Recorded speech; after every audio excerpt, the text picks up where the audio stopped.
Hello everyone, welcome to my channel Shima's healthy ফুডে। আশা করি সবাই ভালো আছেন, আমরাও ভালো আছি। আজ আমি আপনাদেরকে দেখাবো মেশিনের চালের গুঁড়ি দিয়ে কীভাবে চালের রুটি তৈরি করতে হয়। আমি আজকে বাড়িতে গিয়েছিলাম, বাড়ির ভিডিওটা করেছিলাম, কিন্তু ভিডিওটা আমার পোর্ট্রেট হয়ে গেছে, তাই আমি এটা দিতে পারলাম না, অন্য একদিন দিব। আর এই যে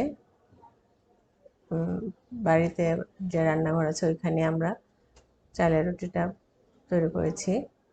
প্রথমেই আমরা চালের কাই করে নিয়েছি, চালগুলো দিয়ে কাই করে নিয়ে তারপরে মধ্যে রুটি বেলে নিয়েছি।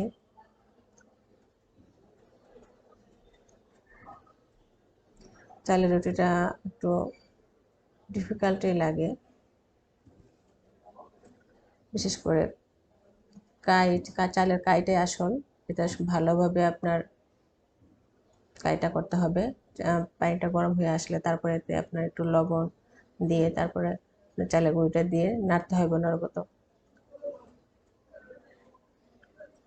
এখানে আমার চালের গুঁড়িটা রুটিটা একটু হয়ে গেছে, কাইটা একটু শক্ত হয়ে গেছে, যার কারণে বেলতে একটু কষ্ট হচ্ছে।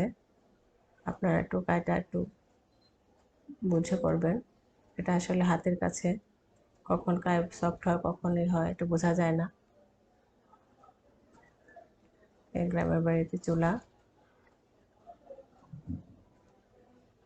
আমি রুটিগুলো ছেঁকে নিচ্ছি, বাসায় নিয়ে যাব, তাই আমি রুটিগুলো এভাবেই হালকা ছেঁকে নিয়ে নিলাম, পরে আবার ছেঁকে নেব। রুমে নিয়ে আসলাম, চালুনে রুটিগুলো রেখেছি,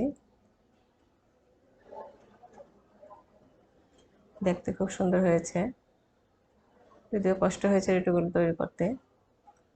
আর মজার খাবার খেতে গেলে একটু কষ্ট করতে হয়। আর এই যে এখানে আমি লাচ্চা সেমাই তৈরি করে নিয়েছি, আর সালাদ নিয়েছি, বুট নিয়েছি, ডিম অ্যান্ড মুরগির মাংস, চালের রুটি, একটু খেজুর নিলাম।